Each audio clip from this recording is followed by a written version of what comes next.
Romanos capítulo 3, de 9 a 20, que se conclui: temos nós qualquer vantagem?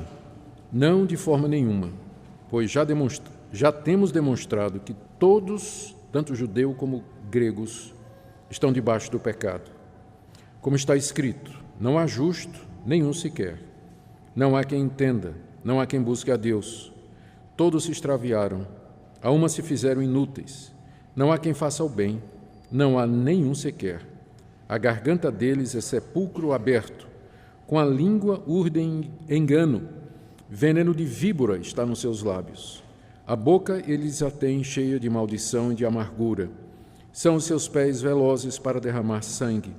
Nos seus caminhos há destruição e miséria. Desconheceram o caminho da paz. Não há temor de Deus diante de seus olhos. Ora, sabemos que tudo o que a lei diz, aos que vivem na lei o diz, para que se cale toda a boca e todo mundo seja culpável perante Deus, visto que ninguém será justificado diante dele por obras da lei, em razão de que, pela lei, vem o pleno conhecimento do pecado. Até aqui, irmãos, a leitura da palavra de Deus. Vamos orar mais uma vez, pedindo que Ele nos conduza na compreensão da sua revelação. Nosso Deus, bendizemos o Teu nome, porque nos deste a Tua palavra, que é verdadeira, é reta, é pura, santa, refrigério para a nossa alma, que nos revela o Teu querer e a verdade acerca de nós, que nos mostra o caminho, luz para a nossa vida, lâmpada para os nossos pés. Bendizemos o Teu nome por ela. Rogamos que nos concedas a graça de compreendê-la e, mais do que isso, de aplicá-la ao nosso coração. Dê, Senhor, que a Tua revelação fale ao nosso coração nessa noite. Pedimos isso por amor de Jesus, nosso Senhor e Salvador. Amém. Queridos, com essa passagem nós chegamos ao final da primeira grande sessão da carta aos Romanos, da primeira grande parte.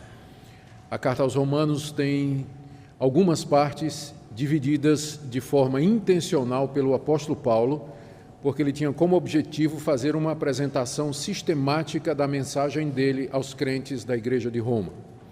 Então ele começa mostrando a perdição de todos os homens, capítulos de 1 a 3, judeus e gentios. Depois ele fala de como nós podemos ser justificados dos nossos pecados, metade do capítulo 3 até o final do capítulo 5. Depois ele fala de que maneira as pessoas que foram justificadas e perdoadas devem viver diante de Deus, que vai do capítulo 6 até o capítulo 8. Depois ele trata da questão do papel e o lugar da nação de Israel na história da redenção, que vai do capítulo 9 até o capítulo 11. E de 12 a 15 ele trata da convivência mútua entre judeus e gentios numa mesma igreja.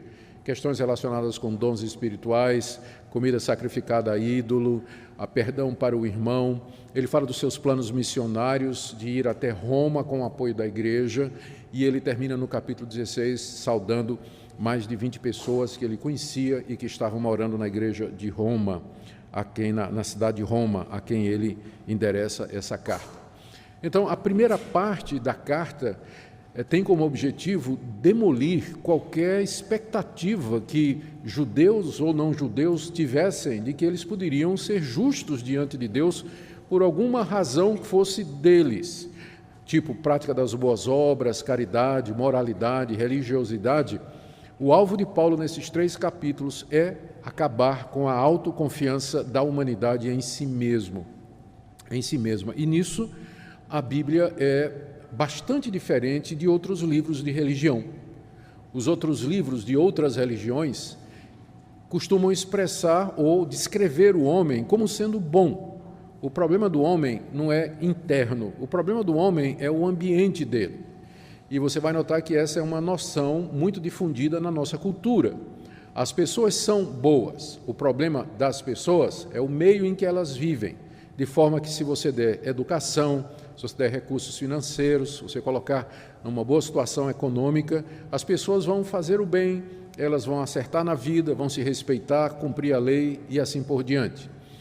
O problema com essa visão é que, primeiro, ela não é confirmada pela história, porque, ao contrário, quanto mais a humanidade evolui, quanto mais a situação financeira melhora, Quanto mais educação se espalha pelo planeta, maior o número de guerra, maior os atos de terrorismo, maior a opressão, maior o abandono de crianças, maior a imoralidade, diferentes formas de opressão e corrupção surgem a cada dia.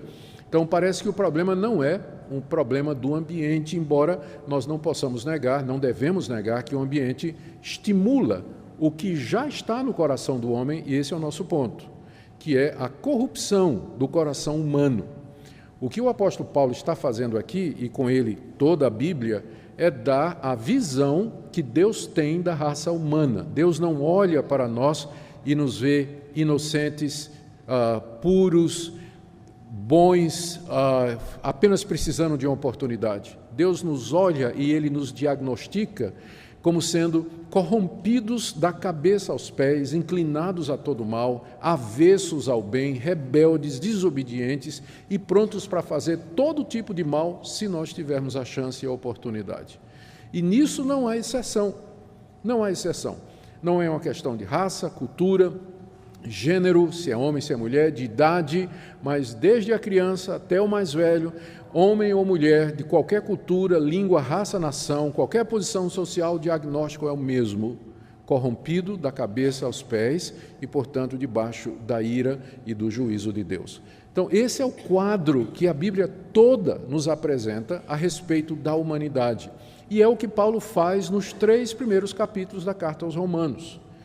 Ele tem como objetivo, ao acabar com toda a nossa confiança em nós mesmos, é até meio que deprimente, né, os primeiros 3 capítulos, dou graças a Deus que a carta não termina aqui, mas o alvo dele é, depois de demolir e destruir toda confiança que nós possamos ter em nós mesmos, ele vai apresentar a solução de Deus, que é a justificação pela fé, mediante a obra completa de Cristo Jesus. E é o que nós veremos a partir do próximo domingo, mercê de Deus. Nós vamos entrar na segunda parte da carta, que é a justificação pela fé. Mas aqui o apóstolo Paulo arremata, ele fecha essa primeira sessão, onde ele demonstrou que a raça toda está debaixo do pecado.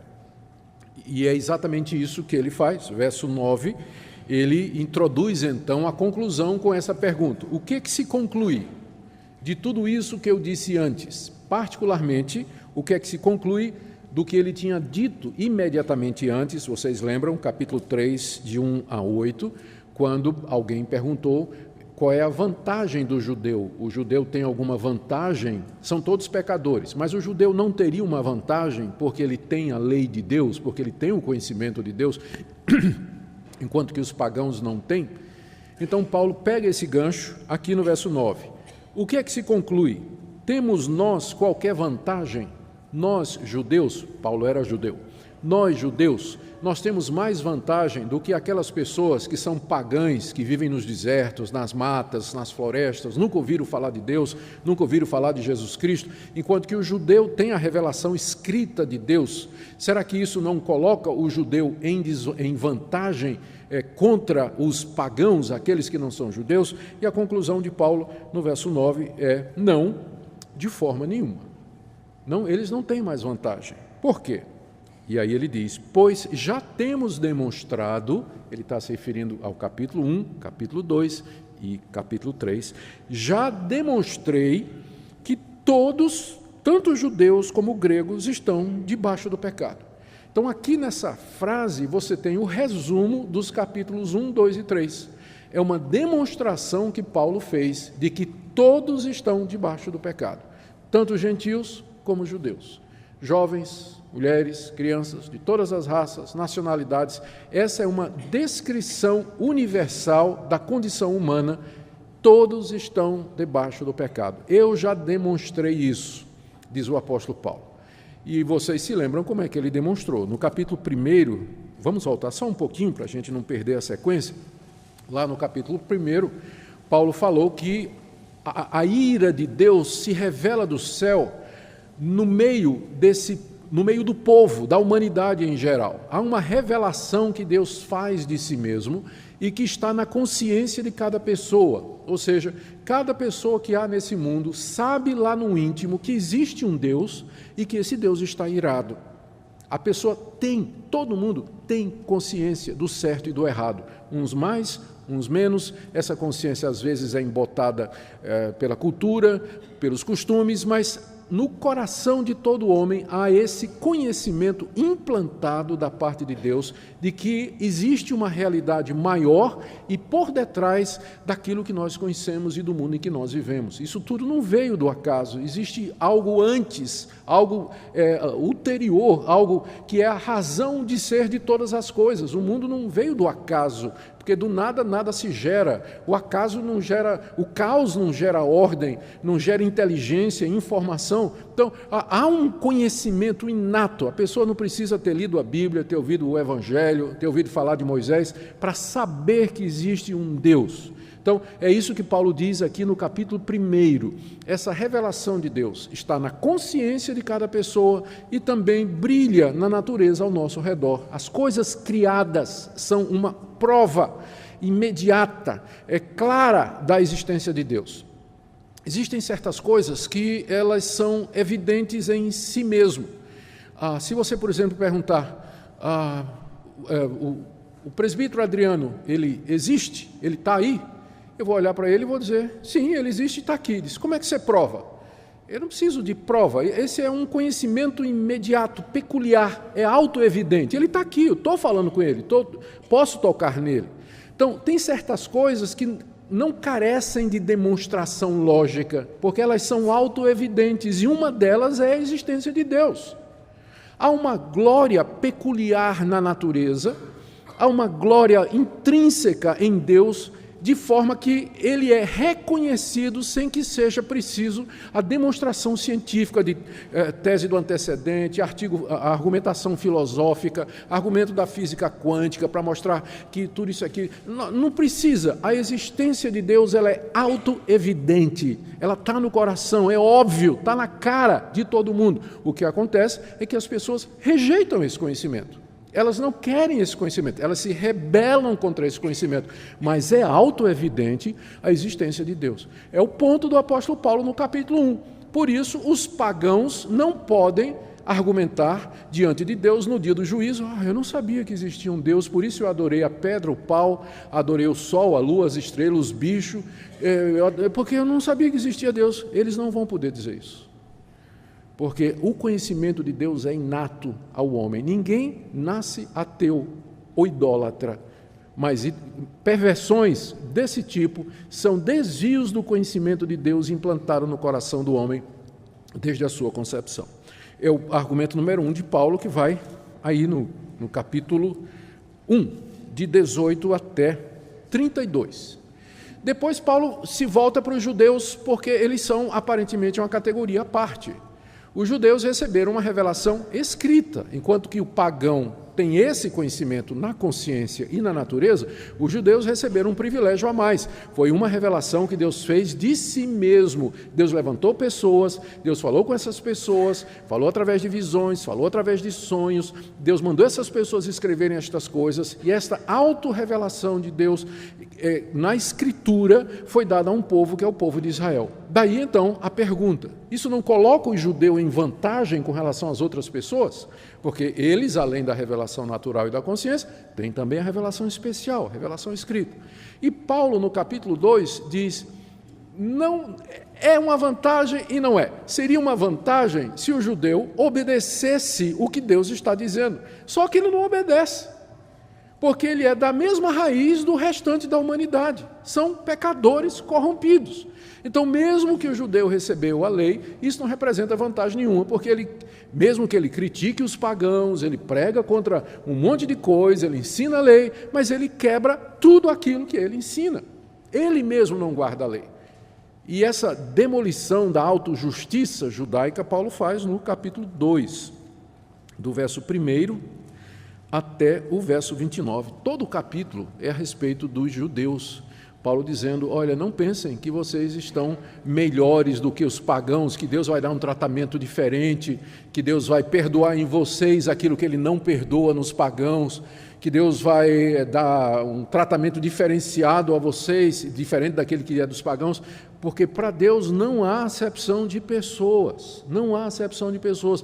Vocês receberam a lei e não guardaram, receberam a revelação especial, não observaram, tiveram conhecimento de Deus, mas vocês não seguiram esse conhecimento, então não há nenhuma vantagem. Por isso, aqui no final da sessão, no capítulo 3, voltando para o nosso texto, o apóstolo Paulo diz que se conclui: temos nós, judeus, alguma vantagem sobre os gentios nessa questão da salvação no dia do juízo? Resposta: de forma nenhuma, porque já mostrei que todos estão debaixo do pecado, tanto os gentios como os judeus. Então, esse é o resumo dos capítulos 1, 2 e 3, essa demonstração que Paulo fez da universalidade do pecado, que toda raça está debaixo do pecado. E aí cabe perguntar, o que exatamente significa isso, não é? Que todos estão debaixo do pecado, estamos debaixo do pecado. O que é que isso significa? Significa algumas coisas, algumas delas já vistas aqui com muita clareza e outras que Paulo vai desenvolver na carta. Estar debaixo do pecado significa que nós estamos escravizados por ele, porque ele está acima, nós estamos embaixo. Então ele está sobre nós. Então estamos debaixo do poder do pecado. Isso significa que o homem não é livre para fazer o bem, que o impulso que ele tem no coração é sempre para o lado do pecado. E que, se deixado à sua própria escolha, o homem sempre vai seguir essa inclinação. Alguém vai dizer, com razão, mas pastor, a gente percebe que há o bem na humanidade. Há pessoas generosas, há pessoas boas, há pessoas retas, pessoas honestas, e algumas delas nem acreditam na existência de Deus. Eu digo, é verdade. Mas isso que você percebe nelas não é o resultado de uma ação livre do coração delas, mas é a misericórdia de Deus atuando na humanidade para que nós não nos destruamos uns aos outros. É como se Deus, para evitar que nós fôssemos para a terceira, quarta, quinta e sexta guerra mundial, Deus age no coração mesmo daquele que não crê nele, apaziguando, segurando, dando domínio próprio, impulsos para fazer o bem, claridade de julgamento, discernimento aqui e acolá, de forma que a humanidade, mesmo que seja pecadora até a raiz do cabelo, ela pode viver em sociedade, por causa da graça de Deus. Se Deus tirasse a sua graça e a sua misericórdia, nós nos destruiríamos essa noite. O mundo acabaria rapidinho se Deus tirasse a sua graça e a sua misericórdia de nós. Então, quando você vê uma pessoa boa, você não está vendo uma prova de que essa tese aqui está errada. Você está vendo a exceção que confirma a regra, que Deus, na sua misericórdia, concede discernimento, sabedoria, domínio, honestidade às pessoas em geral, para que a sociedade possa continuar até aquele momento que Deus já tem determinado, que será o fim da história. E o fato de que uma pessoa, ela consegue fazer uma coisa boa, não é meritório, não conta ponto para ela, porque não é dela que ela faz isso, mas é da ação de Deus no coração dela, é do favor de Deus no coração dela, mesmo que essa pessoa não admita isso. E a gente sabe, né, que tem, geralmente essas pessoas, é difícil você encontrar uma pessoa que é boa, generosa e que também não seja arrogante. Porque ela sabe que ela é boa e que ela é generosa. Então cria uma espécie de uma justiça própria dentro dela. Ela se julga superior a outras pessoas por conta disso, provando que a raiz é ruim. Deus, na misericórdia, é que santifica os impulsos do coração para que nós não sejamos tão ruins como nós temos capacidade de ser, para que nós não sejamos tão ruins como nós podemos ser. Então, estar debaixo do pecado significa que você não é livre. Isso significa que se você disser assim, a partir de amanhã eu só vou fazer o que é certo, vou parar de olhar para a mulher do próximo, vou parar de ver pornografia na internet, eu vou parar de ter raiva dos outros, de falar mal dos outros, eu vou parar de mentir, eu vou parar de cobiçar as coisas dos outros, eu vou parar de agredir as pessoas no trânsito. Se você tomar esse propósito hoje, eu faço uma aposta com você se você vai cumpri-la amanhã. Você não vai. Você não vai. Você vai ver que a força do pecado é muito maior do que as suas melhores intenções. É isso que significa a humanidade estar debaixo do pecado. Ela está debaixo do poder escravizador do pecado. Você não consegue mudar pela sua própria força, pela sua decisão, do tipo assim, escrever, hoje é dia 6 de novembro, no dia 10 de novembro eu vou me tornar uma nova pessoa, eu vou ser o marido que minha mulher sempre quis, eu vou ser aquele pai de família maravilhoso para os meus filhos, vou ser o empregado exemplar, não é? Você coloca, faz o voto, anota na agenda e quando chegar no dia 10 fala comigo, no dia 11, né? Porque eu vou te dar um dia de prazo. Dia 11 fala comigo. Você não vai. Por quê? Está debaixo do pecado. Estar debaixo do pecado significa não somente estar escravizado ao poder do pecado, mas significa que você está condenado pelo pecado. Porque pecado é a desobediência à lei de Deus, é você rejeitar essas revelações que Deus fez de si mesmo, é você fazer pouco caso de Deus. E o Deus que é santo, que é criador de todas as coisas, todo-poderoso, onisciente, onipresente, que lhe conhece e lhe acompanha e sabe de todas as coisas, ele não pode deixar a sua desobediência passar em branco. A justiça de Deus exige que você seja punido. Estar debaixo do pecado, portanto, é estar debaixo da ira de Deus por conta desses pecados, é estar condenado diante de Deus, é não ter desculpa ou apologia diante de Deus pelos seus atos, mas porque você está debaixo do pecado. Essa é a condição de toda a raça humana, diz o apóstolo Paulo. Estar debaixo do pecado significa também que você é incapaz de resolver essa situação. Eu sei que tem pessoas que dizem assim, não, se eu fizer uma quantidade razoável de coisas boas, eu posso compensar as más. Não, não pode não. Na vida real, você sabe muito bem que não funciona nem assim. Você toma um empréstimo, você esqueceu, você não conseguiu pagar 10 parcelas, aí você diz, não, a partir agora da 11ª eu vou pagar tudo certinho. Ótimo, você vai pagar tudo certinho a partir da 11ª parcela, mas continua devendo as outras 10. Pagar certo daqui para frente, não apaga o que você fez errado antes, continua devendo. Então, por mais boas obras, caridade, ajuda ao pobre, gestos de gentileza que você faça, não compensa, não paga, não equivale, não equilibra a balança diante de Deus. Você está debaixo do pecado e você deve diante de Deus. Você está debaixo da ira dele, da justa condenação. É isso que significa. Estamos debaixo do pecado. Encerrados debaixo da condenação justa que os nossos atos merecem. Dito isso, o apóstolo Paulo passa a provar o que ele está dizendo pelas Escrituras, essa revelação especial que Deus deu a respeito de si mesmo e a de nós. E nos versículos 10 a 18, ele faz cerca de 7 citações, 6 delas são do livro dos Salmos e uma do livro de Isaías, onde ele prova o que ele está dizendo. Por que Paulo está citando a Bíblia nesse contexto? Porque ele está escrevendo para uma igreja onde tinha muitos judeus. E os judeus tinham as Escrituras, o Antigo Testamento. Os judeus conheciam os Salmos, conheciam o profeta Isaías, conhecia até o livro de Joel, não é? E o livro de Oséias, conhecia todo o Antigo Testamento era conhecido por eles. Então, ao citar as Escrituras, Paulo, é como se Paulo estivesse dizendo assim, isso que eu estou dizendo para vocês, de que nós estamos todos debaixo do pecado, isso não sou eu que estou inventando, isso está na Bíblia de vocês, isso está no livro que vocês receberam como sendo a revelação final de Deus. Ou seja, Paulo apresenta o argumento maior e final e definitivo, porque se ele puder provar na Escritura que todos estão debaixo do pecado, então ele ganhou o ponto, ele ganhou a discussão. E o judeu vai estar vencido.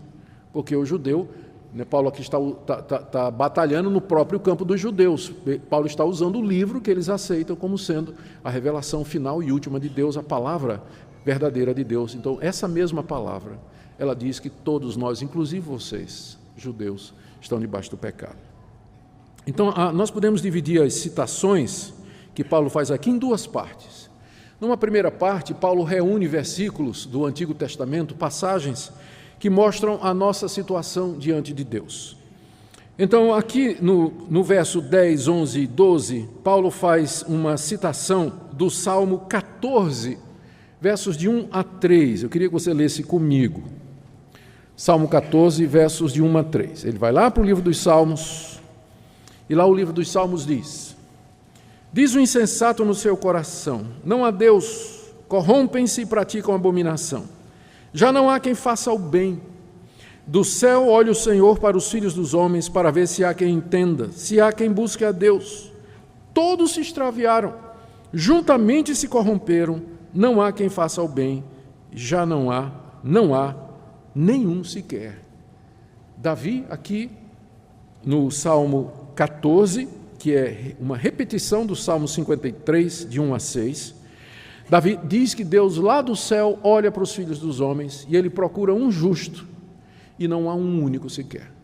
Paulo pega essa passagem e cita aqui nos versos 10, 11 e 12, introduzindo com a expressão como está escrito. Essa introdução aponta para a Escritura como fonte de autoridade. O que é que está escrito? Aí Paulo repete. Você tem que lembrar que muitas vezes o apóstolo Paulo, quando cita o Antigo Testamento, ele cita de memória. Por isso nem sempre é exatamente igual a sequência e as palavras, mas o sentido é absolutamente o mesmo. Ele diz, como está escrito, não há um justo, nenhum sequer, não há quem entenda, não há quem busque a Deus, todos se extraviaram, a uma se fizeram inúteis, não há quem faça o bem, não há nenhum sequer. Olhando essa passagem tirada do Salmo 14, que Paulo usa aqui como prova de que todos estão debaixo do pecado, o que é que essa passagem nos ensina? Quais foram os efeitos do pecado diante de Deus? Primeiro, verso 10, injustiça, não há justo, não há sequer um. Ou seja, não há nenhum entre nós e dos que vieram antes de nós que possa dizer que era justo diante de Deus, que seguiu os preceitos de Deus, que andou nos caminhos de Deus, que fez tudo o que Deus havia dito. Quando a Bíblia se refere a alguém como sendo justo, nunca é no sentido da moralidade impecável, mas de alguém que foi justificado, perdoado por Deus, que é o que nós vamos ver a partir do próximo domingo. Mas eticamente falando, moralmente falando, usando a lei de Deus como referencial, não há um único justo.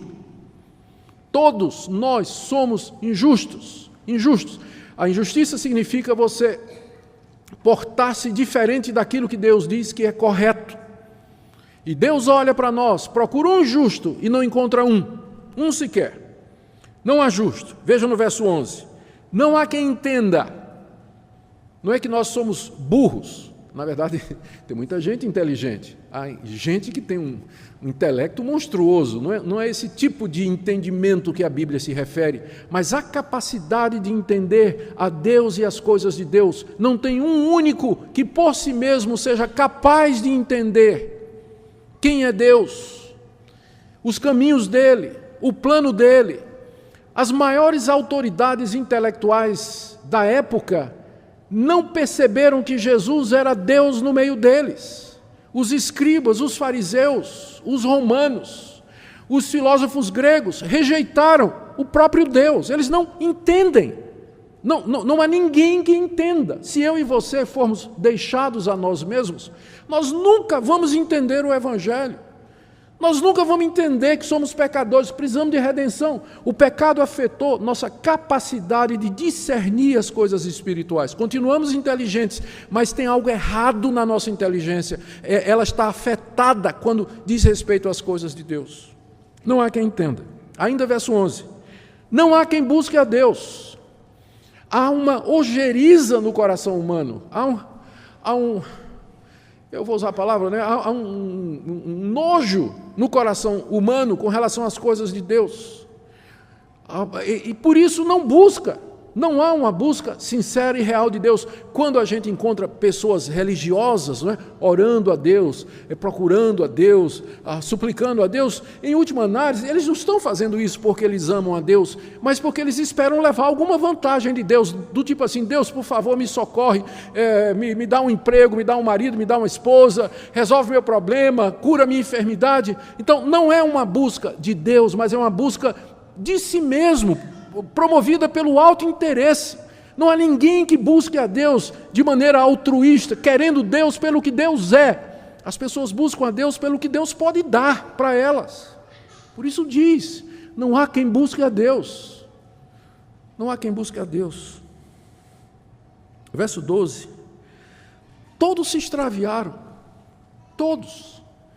Aqui a figura é de um rebanho, né? De ovelhas. Algumas pularam a cerca e se perderam no deserto, não sabem nem o caminho de volta. Estão extraviadas. Não sabem nem de onde vieram.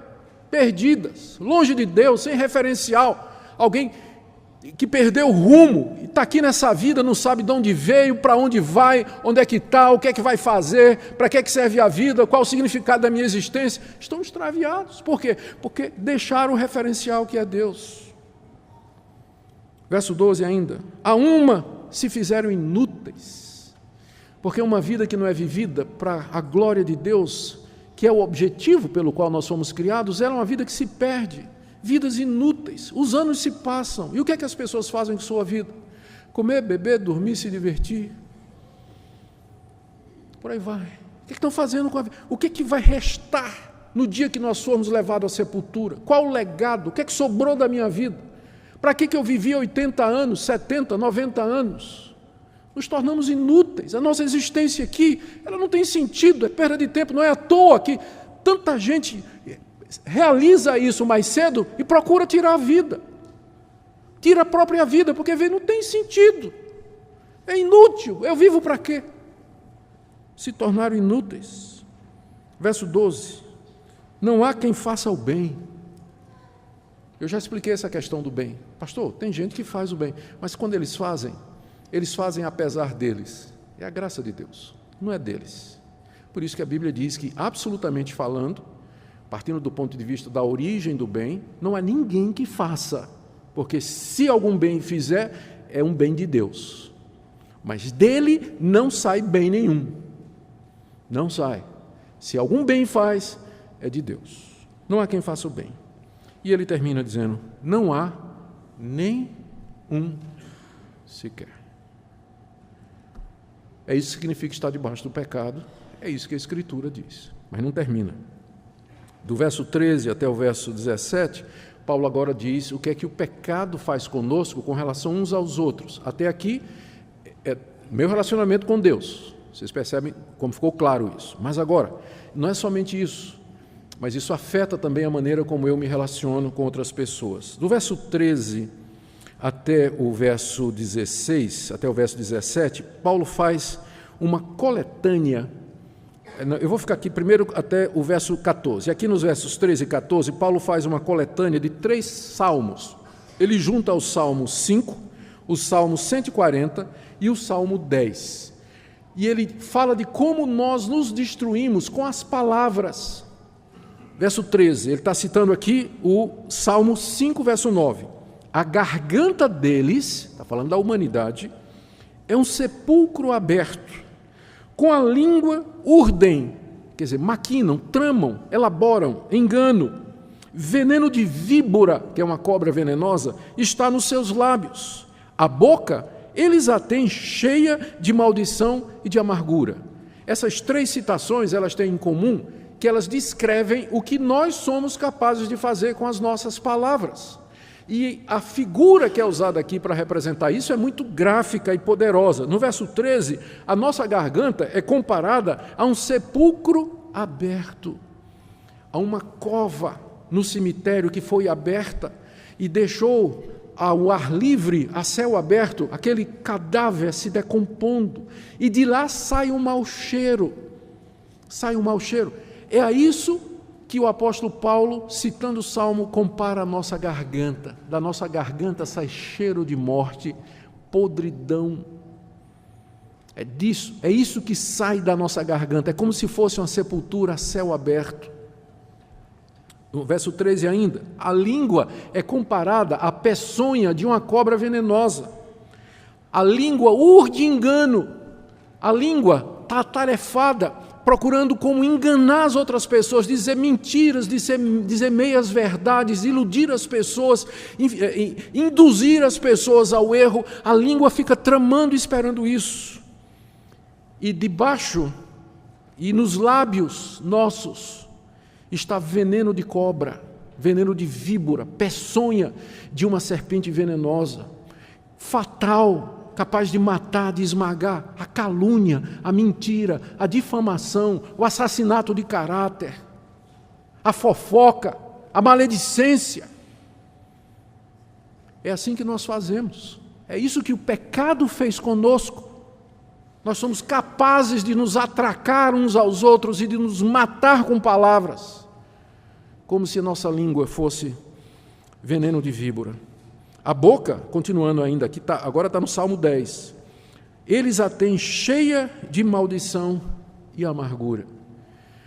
Maldição, a gente amaldiçoa os outros. Amargura, ressentimento, mágoa, despeito, falta de perdão. A boca cheia de amargura, que despeja tudo isso contra as pessoas. Quando é diante das pessoas, ainda bem. Pior é quando é feito por trás, nas mídias sociais, com outras pessoas, assassinando as pessoas com as palavras.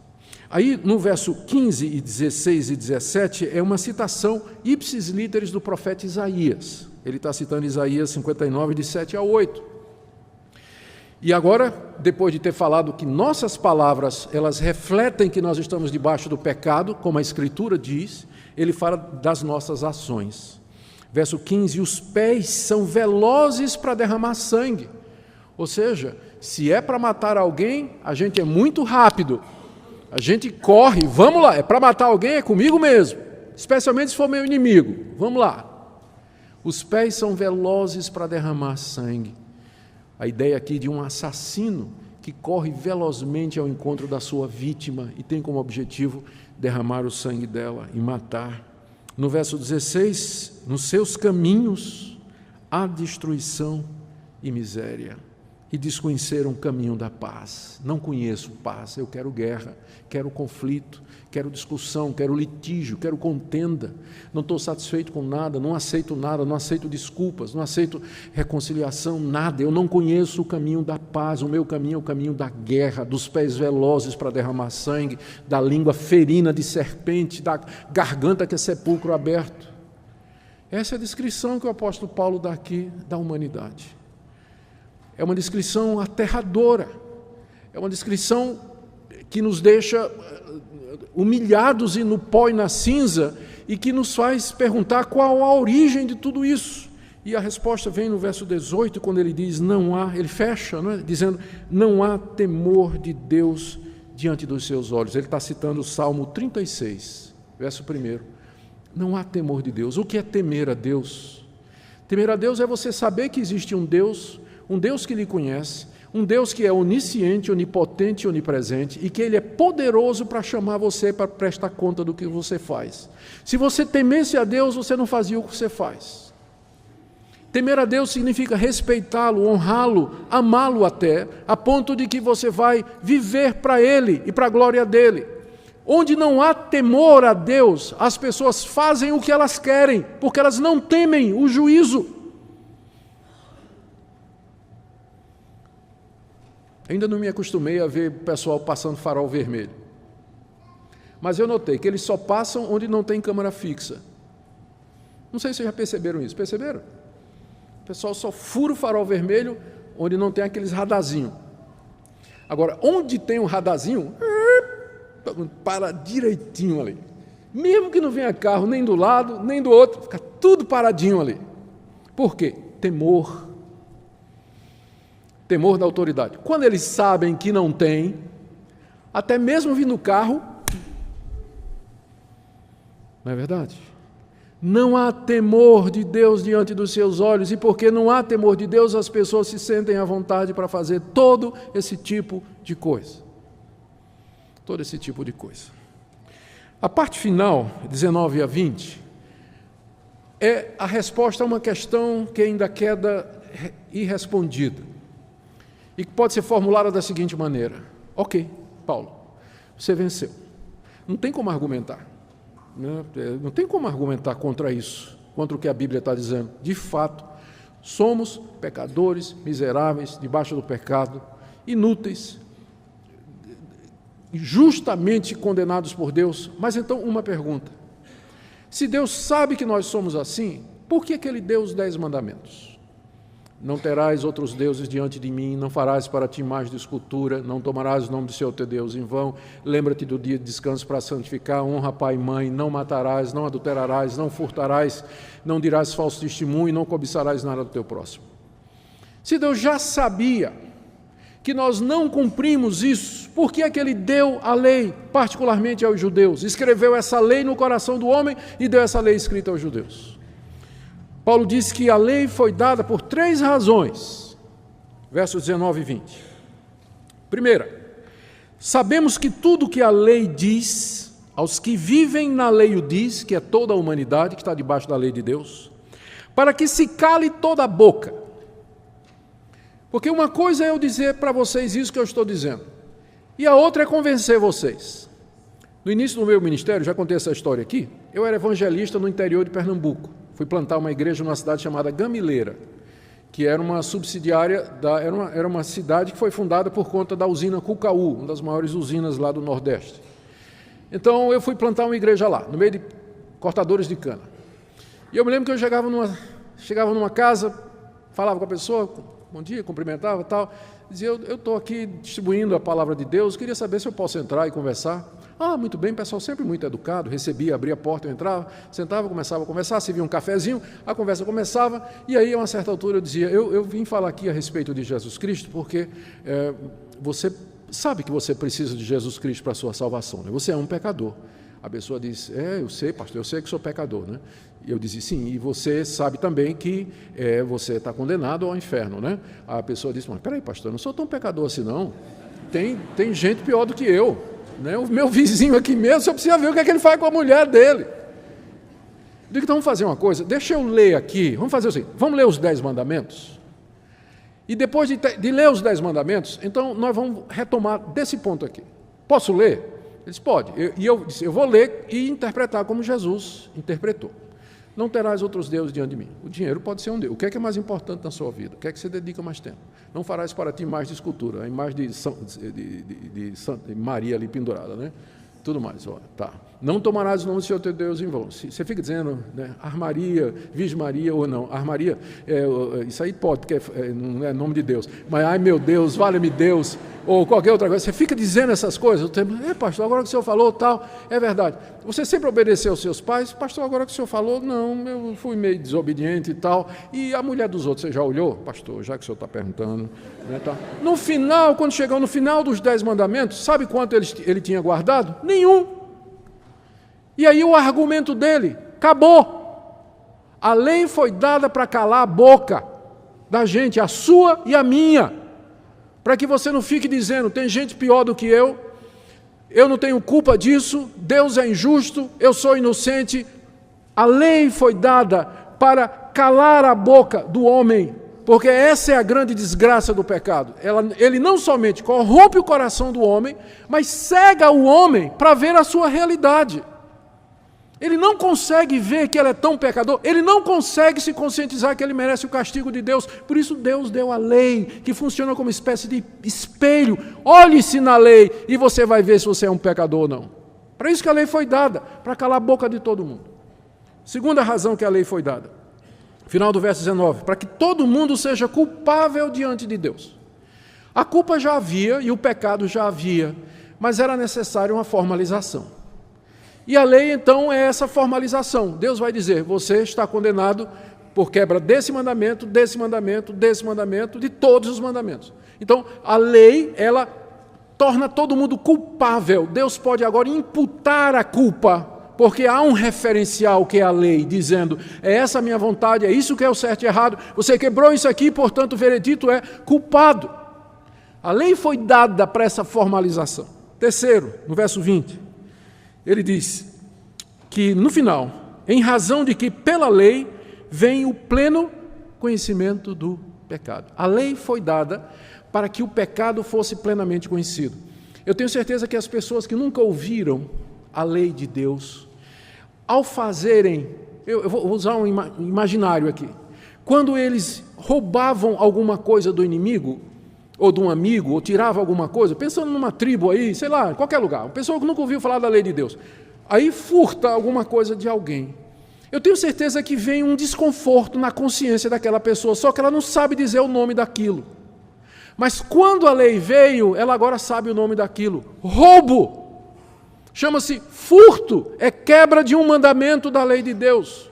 Então, a lei foi dada para que a gente tivesse pleno conhecimento do pecado. Em que é que nós estamos errando? Em que é que nós falhamos diante de Deus? A conclusão de Paulo aqui, no verso 20, início do verso 20. Ninguém, portanto, será justificado diante de Deus por obras da lei. Ninguém vai se justificar diante de Deus fazendo obras exigidas pela lei. Não vai. Porque a lei não foi dada para isso. Seria a mesma coisa de você ir no médico, né? E você está sentindo que está tossindo, está escarrando sangue, está com febre. Então o médico tira lá, coloca você naquele aparelho, tira uma chapa de raio-x. E na chapa de raio-x vem lá a mancha. Você está com pneumonia.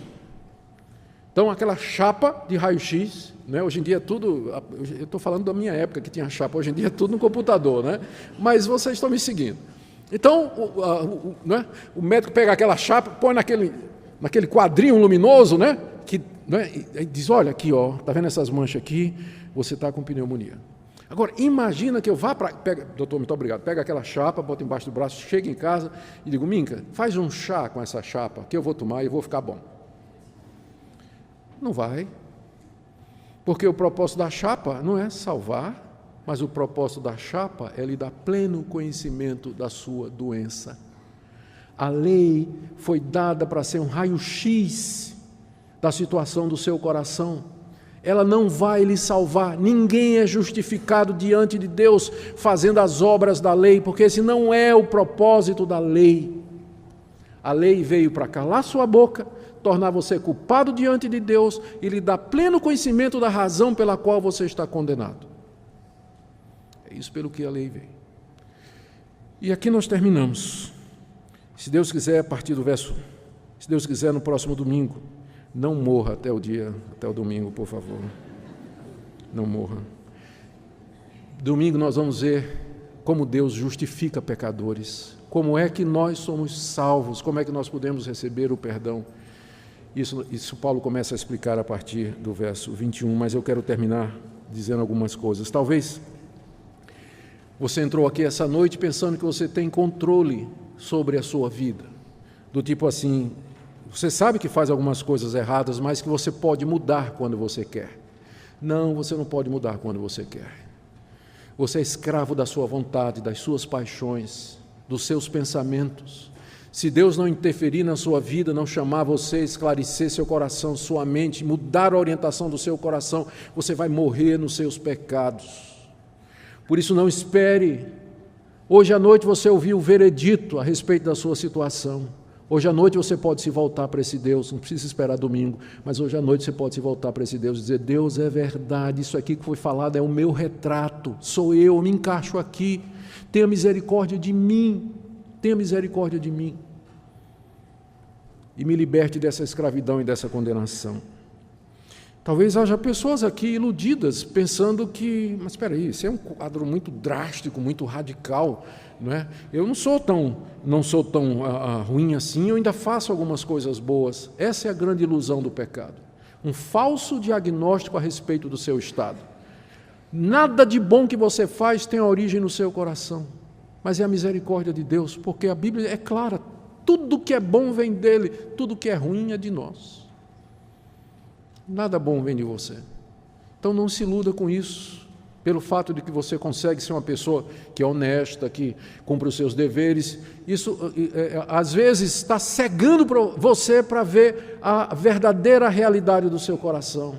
E eu queria que você, hoje à noite, pensasse nisso que você ouviu. Tem gente aqui que talvez diga assim, eu não acho que Deus se importa. Deus está lá em cima no céu, Ele é criador de todas as coisas, eu nem sei se Ele me conhece e que Ele se importa com o que eu faço. Pode acreditar sim, Ele conhece, sabe cada pensamento, Ele é onipresente, Ele é onisciente e Ele é onipotente. Ele é Espírito perfeito, reto, invisível, está em todo lugar, conhece você por dentro e por fora. Antes de você falar, da palavra chegar na sua boca, Ele já conhece você todo. Conhece o seu andar e o seu levantar. De longe Ele entende o seu pensamento. E é diante dEle que você vai prestar contas. O assunto é urgente, a matéria é séria. Talvez alguém diga assim: pastor, eu não acredito que Deus vai me fazer sofrer depois da morte. O que leva você a acreditar nisso? Às vezes, a gente confunde um desejo que a gente tem com a realidade. Você gostaria que Deus não fizesse isso depois da sua morte, mas não quer dizer que Ele não vai fazer. Pastor, eu não acredito que Deus vai me condenar, jogar no inferno depois da minha morte. Qual a base que você tem para dizer que Ele não vai fazer isso? Especialmente depois dessa demonstração clara da pecaminosidade universal e geral da raça humana onde você se insere. Quem lhe garante isso? Então, nessa noite, sem demora, reconcilie-se com esse Deus, chegue-se a esse Deus e implore a Ele misericórdia, compaixão e perdão, porque Ele é um Deus bom, compassivo, misericordioso, tem prazer em perdoar, e Ele não rejeita o contrito e o abatido de coração, e todo aquele que se aproxima dEle humilhado, quebrantado, convicto e arrependido, vai conhecer o perdão e a misericórdia que esse Deus maravilhoso oferece, e sua vida então vai mudar, e você será livre da escravidão do pecado e da culpa do pecado.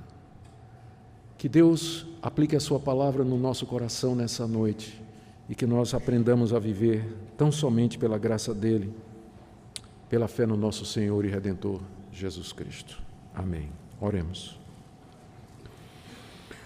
Ó Deus, que podemos dizer diante dessas coisas? Estamos todos diante de Ti nessa noite, convictos pela Tua palavra, da nossa indignidade, e nós nos maravilhamos que o Senhor ainda nos ama e que o Senhor ainda nos quer, que o Senhor ainda nos chama.